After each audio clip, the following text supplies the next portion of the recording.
Hello friends, welcome to Shri commerce classes. मेरा नाम नीलेश रंजन है और आज हम प्रॉफिट और loss prior to and after incorporation के बारे में पढ़ेंगे, अर्थात समामेलन से पूर्व या पश्चात के लाभ या हानि।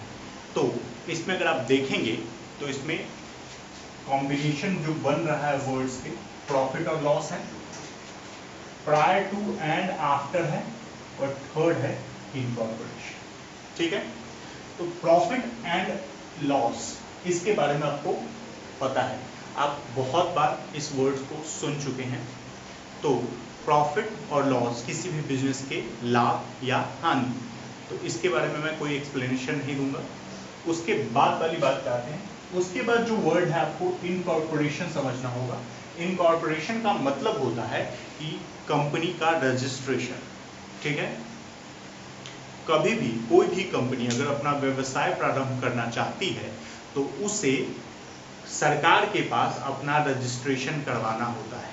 तो वो सरकार के पास अप्लाई करती है और फिर सरकार उसको एक सर्टिफिकेट देता है जिसको सर्टिफिकेट ऑफ इनकॉर्पोरेशन बोलते हैं, और उस सर्टिफिकेट के मिलने के बाद फिर वो अपना व्यवसाय प्रारंभ कर सकती है। तो इनकॉर्पोरेशन का मतलब हो गया एक तरह से रजिस्ट्रेशन सर्टिफिकेट। ठीक है, अब उसके बाद बात आती है प्रायर टू एंड आफ्टर, मतलब कि समामेलन यानी कि रजिस्ट्रेशन से पहले और बाद दोनों के प्रॉफिट के बारे में, प्रॉफिट और लॉस के बारे में हमको चर्चा करनी है। तो सबसे पहले तो दिमाग में यही सवाल आता है कि जब कंपनी अपना बिजनेस समामेलन यानी इनकॉर्पोरेशन के बाद स्टार्ट कर सकती है तो प्रायर टू यानी कि उससे पूर्व कैसे कोई लाभ या हानि हो जाएगा, ये सबसे पहली बात आती है।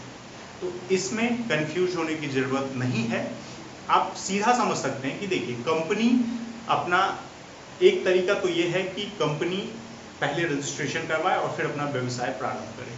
कभी कभी ऐसा भी होता है कि कंपनी किसी और बिजनेस जो चालू है, पहले से चल रहा है, प्रोप्राइटरशिप में या पार्टनरशिप में, मतलब कोई अकेला आदमी उसको चला रहा है या 2-3 लोग मिलकर चला रहे हैं, ठीक है, उसको खरीद लेती है। कौन खरीद लेती है? तो कंपनी खरीद लेती है।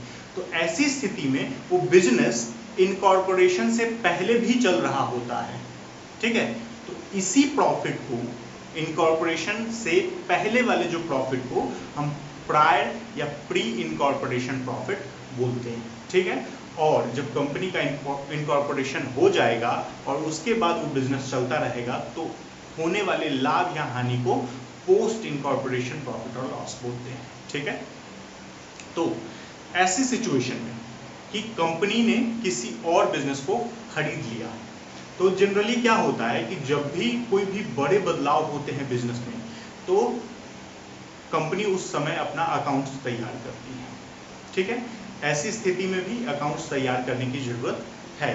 बट यहाँ पे क्या होता है, अगर हम पूरा साल का लेके चलेंगे, ठीक है, तो उसमें से हमको ये नहीं पता चलेगा कि प्री इनकॉर्पोरेशन प्रॉफिट कितना है और पोस्ट इनकॉर्पोरेशन प्रॉफिट कितना है, मतलब खरीदने, कंपनी के रजिस्ट्रेशन से पहले का प्रॉफिट कितना है और कंपनी के रजिस्ट्रेशन के बाद का प्रॉफिट कितना है।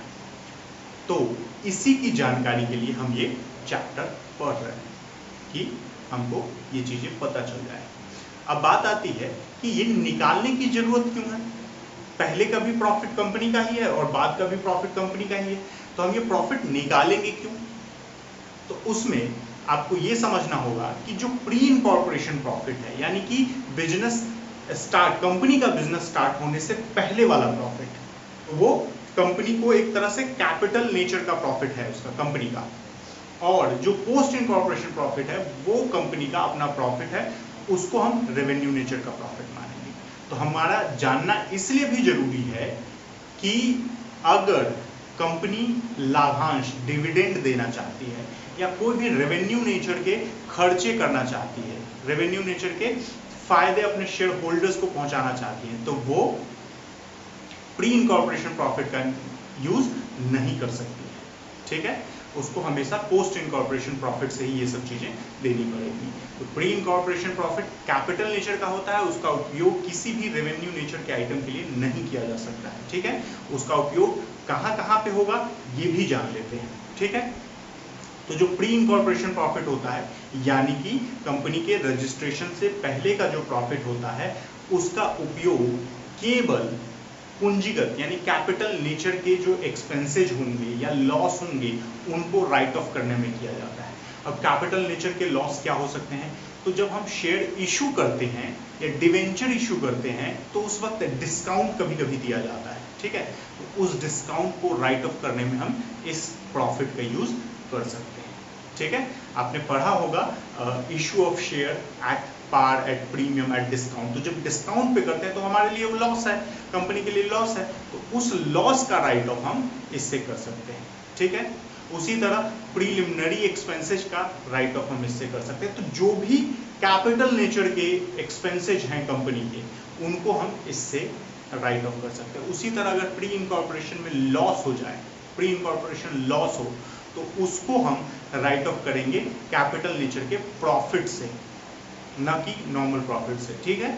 तो इस तरह की बात होती है। इसीलिए हमको ये पता करना होता है कि प्री इनकॉर्पोरेशन और पोस्ट इनकॉर्पोरेशन प्रॉफिट क्या होता है, कितना है, ठीक है।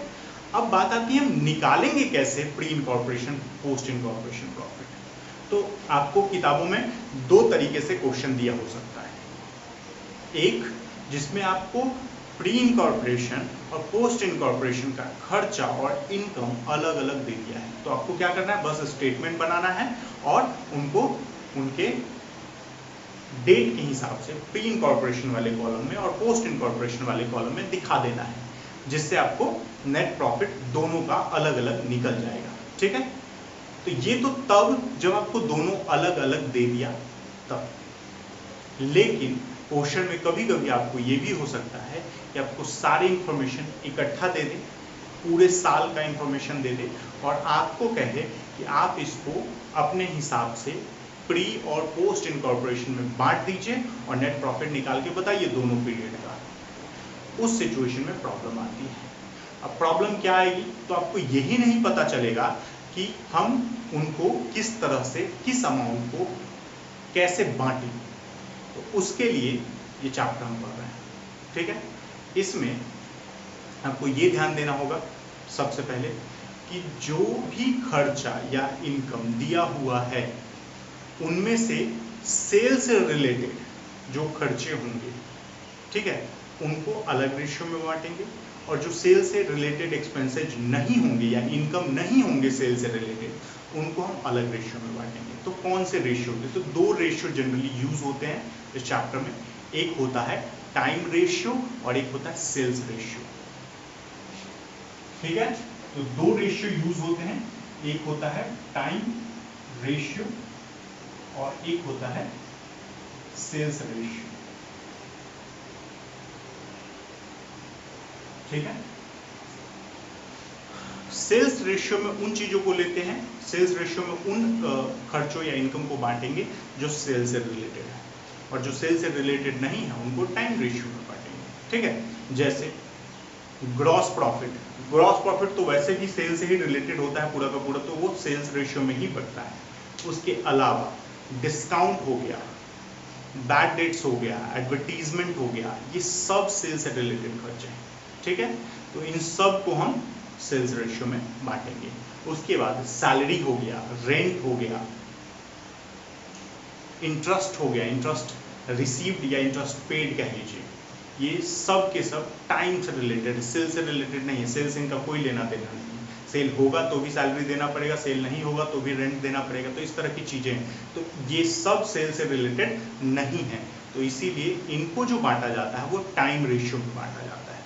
तो बहुत सारे खर्चों की लिस्ट है जो कि आपको क्वेश्चन में दिए रहेंगे। तो उसमें से कुछ ऐसे खर्चे होंगे जिनका क्लासिफिकेशन इन सेल्स रेशियो या टाइम रेशियो के आधार पे किया जाता है, और कुछ ऐसे खर्चे होंगे जिनमें से प्री डिसाइडेड होते हैं कि इनमें से कुछ खर्चे प्री के हैं और कुछ खर्चे पोस्ट के हैं।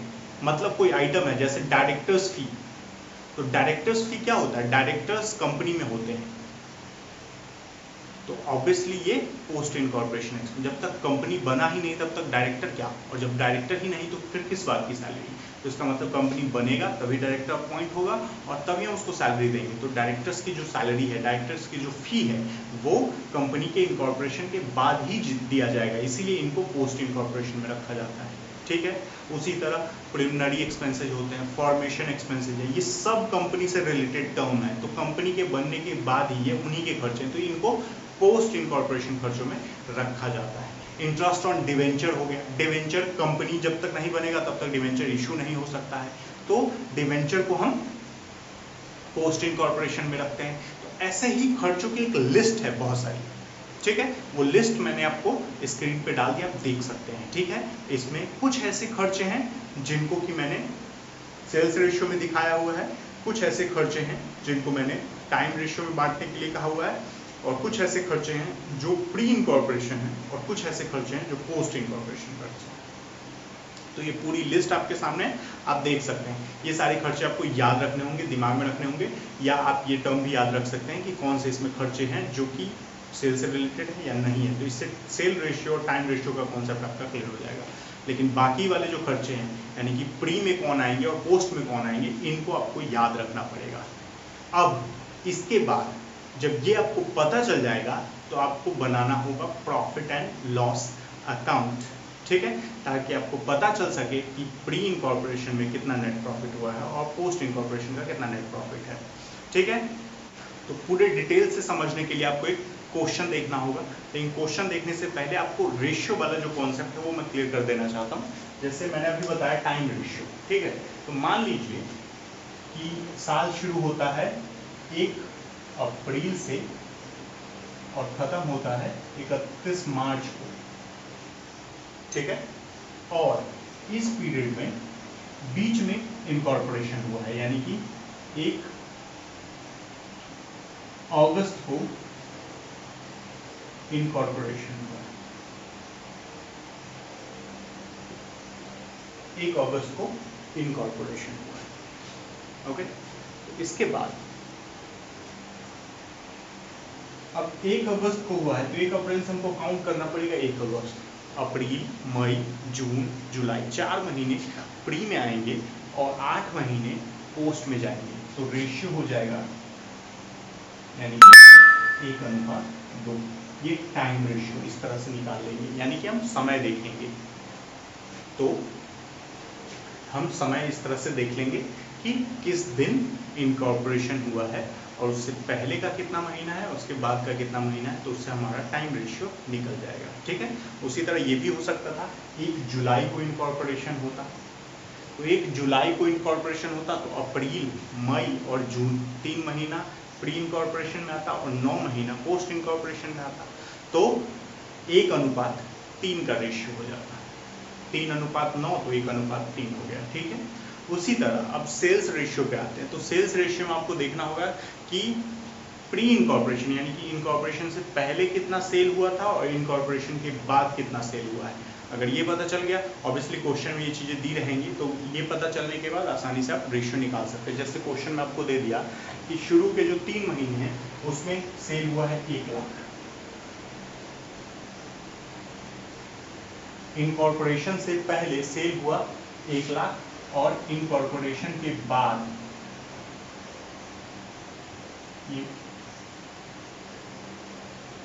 सेल हुआ 4 लाख। तो इससे भी आप रेशियो निकाल सकते हैं, आराम से निकाल सकते हैं, 1:4 हो जाएगा, ठीक है। तो इससे भी आप रेशियो निकाल सकते हैं। तो ये आपको टाइम रेशियो और सेल्स रेशियो निकल गया, ठीक। अब बात आती है कि हम क्वेश्चन कैसे करेंगे। तो आप कोई भी क्वेश्चन उठा सकते हैं, वैसे मैंने क्वेश्चन आपके स्क्रीन पे डाल दिया है, आप देखिए और फिर उस क्वेश्चन को हम बनाते हैं। तो क्वेश्चन आप देख सकते हैं, दिया हुआ है A company limited was incorporated on 1st May 2012 to take over the business of X company limited as a going concern as from 1st January 2012. The profit and loss statement for the year was as under. ठीक है, इसमें कहा हुआ है कि A company limited का incorporation 1 मई से को हुआ, 1 मई को हुआ और उसने जो बिजनेस खरीदा है वो बिजनेस 1 जनवरी 2012 से चल रहा है, तो 1 जनवरी 2012 से खरीदा है ये माना जा रहा है। समामेलन हुआ 1 मई को और खरीदा है बिजनेस को 1 जनवरी से, ठीक है। सारी डिटेल्स दी हुई है। रेवेन्यू फ्रॉम ऑपरेशन दिया हुआ है 1 लाख, किराया एवं कर 9,000, रेंट एंड टैक्सेस यानी कि 9,000, ऑडिट फी 3,000 दिया हुआ है, इंश्योरेंस 2,000 है, सैलरी 30,000 दिया हुआ है, डायरेक्टर फीस दिया हुआ है 4,000, इंटरेस्ट ऑन लोन दिया हुआ है 3,000, कमीशन है 5,000, एडवर्टीजमेंट है 3,000 और कैरिज आउटवर्ड है 2,000, बैड डेट्स है 1,000 और प्रीलिमिनरी एक्सपेंसेस है 5,000। ठीक है, नेट प्रॉफिट दिया हुआ है 33,000। कह रहा है 31 दिसंबर 2012 को समाप्त होने वाले वर्ष के लिए कुल बिक्री 2,50,000 थी, जो 1 मई 2012 तक की अवधि के लिए 50,000 तथा बाकी अवधि के लिए 2 लाख में विभाजित थी। तो उसने क्लियरली बता दिया आपको, एक तो टाइम भी बता दिया कि समामेलन हुआ है 1 मई को और बिजनेस चल रहा है 1 जनवरी से और साल 1 जनवरी से 31 दिसंबर तक का चल रहा है। ठीक है, तो कंपनी का जो प्रॉफिट एंड लॉस बनता है उसका फॉर्मेट अलग होता है। ठीक है, और जो हम पढ़ते थे 11th-12th में उसका फॉर्मेट अलग होता है। तो कंपनीज अकाउंट में आपने ये पढ़ा होगा कि कंपनी का जो बैलेंस शीट बनता है और कंपनी का जो statement of profit and loss बनता है वो दोनों का फॉर्मेट जो होता है वो कंपनीज एक्ट में दिया हुआ है, तो हमको उसी हिसाब से बनाना होता है। ठीक है, तो हम इसमें वर्टिकल फॉर्मेट का यूज़ करेंगे जो कि कंपनीज एक्ट में दिया हुआ है। ठीक है, उसमें वैसे तो डिटेल्स में रेवेन्यू फ्रॉम ऑपरेशन, उसके बाद बाकी सारे खर्चे अलग अलग क्लासिफिकेशन के अंदर में दी होती है, लेकिन आपको अच्छे से समझने के लिए मैं सारे खर्चे अलग अलग दिखाऊंगा। ठीक है, तो आप ध्यान से देखिए और समझिए। ठीक है,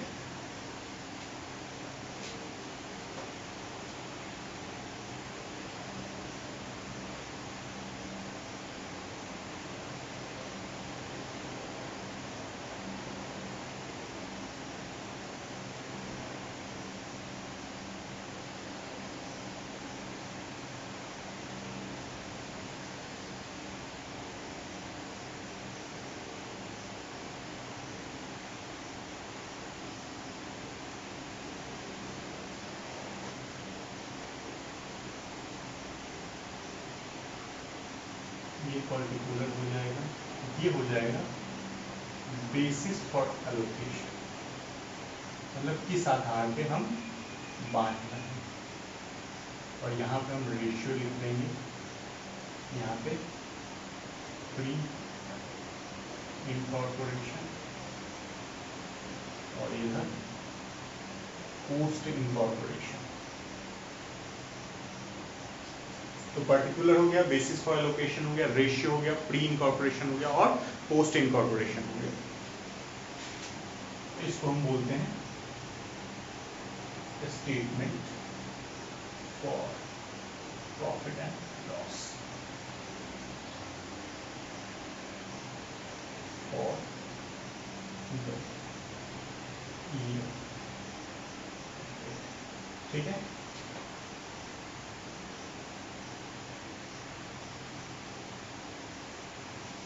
तो सबसे पहला आइटम जो दिया हुआ है वो है gross profit. Gross profit 1 lakh का दिया हुआ है और सेल्स रेशियो में ये बढ़ता है। ग्रॉस प्रॉफिट हमेशा सेल्स रेशियो में बढ़ता है। तो सबसे पहला तो हम ग्रॉस प्रॉफिट निकालेंगे। ग्रॉस प्रॉफिट, ग्रॉस प्रॉफिट का जो बेसिस होगा एलोकेशन का होगा सेल्स रेशियो। रेशियो है उसका सेल्स का, अगर रेशियो आप देखेंगे तो कह रहा है 50,000 इनकॉर्पोरेशन से पहले हुआ सेल और 2 लाख उसके बाद। ठीक है, तो अगर आप रेशियो देखेंगे तो 1:4 आ जाएगा।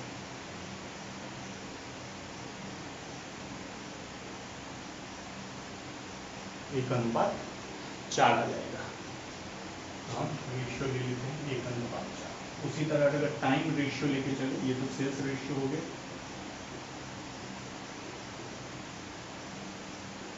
अगर टाइम रेशियो लेके चले तो 1 जनवरी से 1 मई यानी कि जनवरी, फरवरी, मार्च, अप्रैल।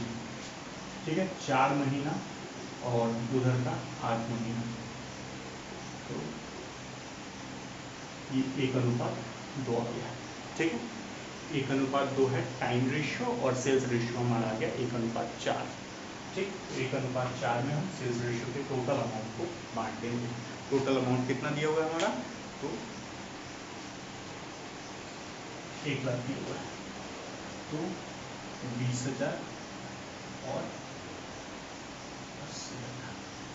ठीक है, रेशियो में बांटने आपको मुझे उम्मीद है कि आता होगा, फिर भी एक बार बता देता हूँ। जैसे 1 लाख दिया हुआ है, तो 1 लाख को मुझे बांटना है प्री और पोस्ट में, तो रेशियो सेल्स रेशियो यूज करें तो इन दोनों को हम जोड़ लेते हैं जनरली। तो 1 और 4 दिया हुआ है तो टोटल हो जाएगा 5।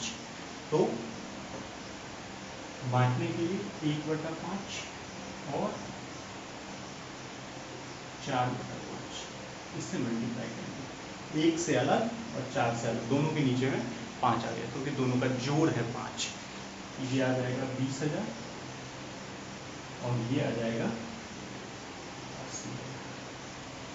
ठीक है, हमने 20,000 80,000 लिखा दिया। ठीक है, ग्रॉस प्रॉफिट को टोटल अलग कर लेंगे।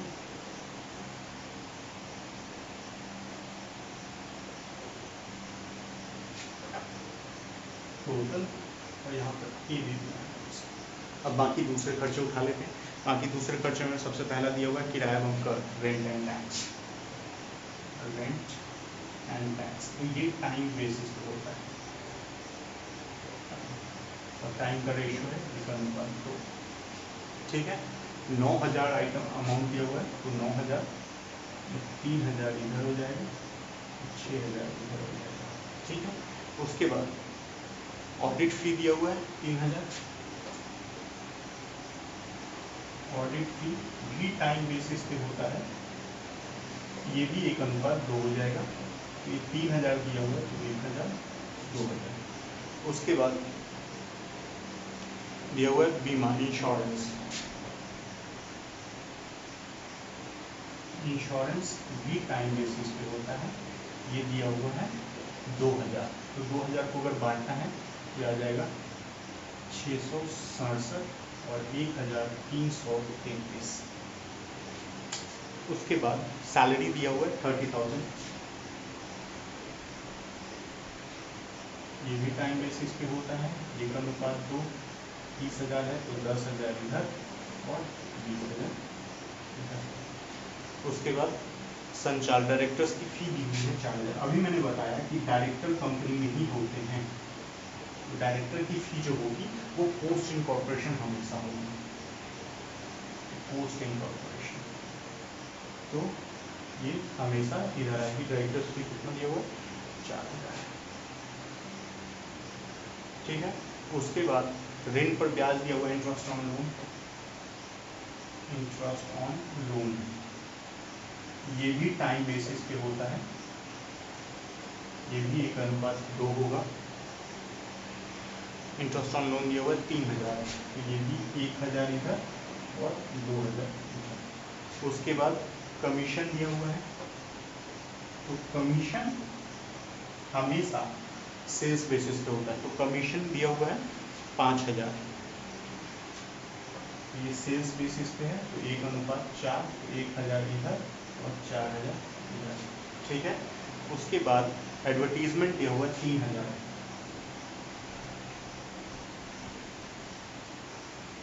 एडवर्टीजमेंट दिया हुआ है तो ये भी सेल्स बेसिस पे होता है, 1:4 हो जाएगा। तो 600 और 2,400। उसके बाद कैरेज आउटवर्ड दिया हुआ है, तो ये भी हमारा सेल्स रेशियो ही होता है।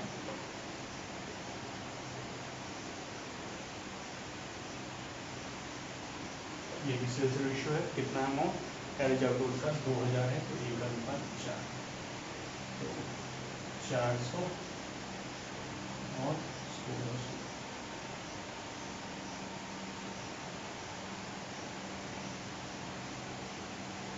कैरेज आउटवर्ड के बाद बैड डेट्स दिया हुआ है और प्रीलिमिनरी एक्सपेंसेस दिया हुआ है। 2 आइटम और हैं, तो बैड डेट्स और प्रीलिमिनरी एक्सपेंसेस।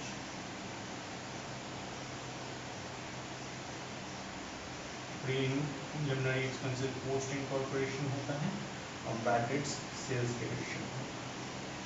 1:4। बैड डेट्स कितना दिया हुआ है? 1,000। 1,000 को बांट देंगे, 200 इसमें आ जाएगा, 800 इसमें आ जाएगा और प्रीलिमिनरी एक्सपेंसेस 5,000 है तो 5,000 पोस्ट में आ जाएगा। टोटल खर्चों को जोड़ लेंगे,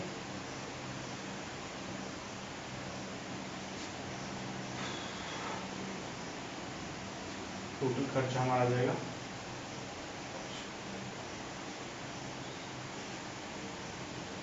17,867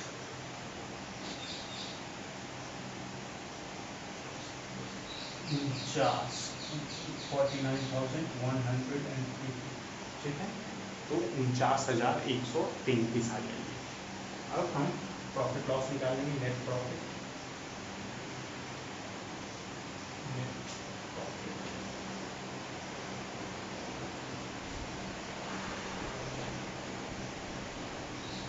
ये टोटल एक्सपेंसेस है, तो टोटल में मैंने ये बी लिख दिया, तो नेट प्रॉफिट ए माइनस बी, यानी कि इसमें से ये घटाना है। ये हो जाएगा 2,133 और ये हो जाएगा 30,867। 30,867। ठीक है, तो ये है आपका पोर्शन। इस हिसाब से आप बना सकते हैं प्रॉफिट और loss prior to and after incorporation, समामेलन से पूर्व तथा पश्चात के लाभ या हानि से रिलेटेड क्वेश्चन आप इस तरह से बना सकते हैं। ठीक है, अगर आपको वीडियो पसंद आता है तो वीडियो को लाइक करें और पेज को सब्सक्राइब करें ताकि आगे के वीडियो के अपडेट आपको मिलते रहे। धन्यवाद।